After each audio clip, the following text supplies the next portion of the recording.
नमस्कार, बातमी जनतेचा कर्णधार न्यूज. पुढील बातमी पहा लाईव्ह.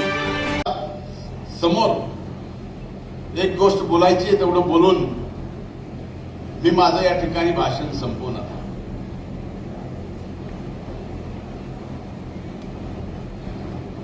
ज्या वेळेस नगरपालिकेच्या निवडणुका चालू होत्या,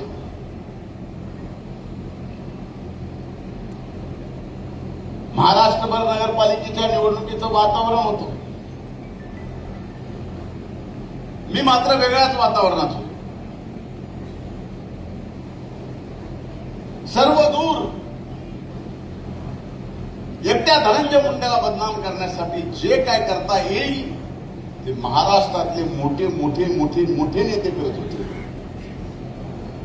मग शेवटी मला वाटलं की आपल्यात काहीतरी नक्कीच असेल, त्याच्याशिवाय हे संपवायला आपल्याला निघाले. त्यांना असं वाटत असावं की हे बाबा आपल्याला पुरून उरत.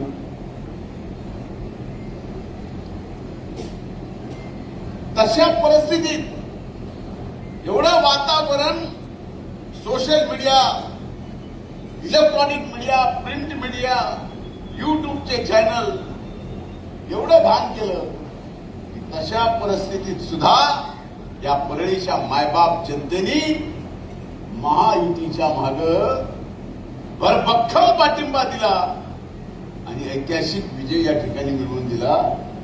नगराध्यक्ष पदाचे आपले विजयी उमेदवार ज्यांनी आपल्या नावाने बाजीराव भैयाला पद्मश्री दिलेली,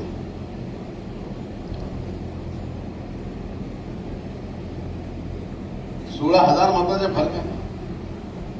बरोबर. बाकी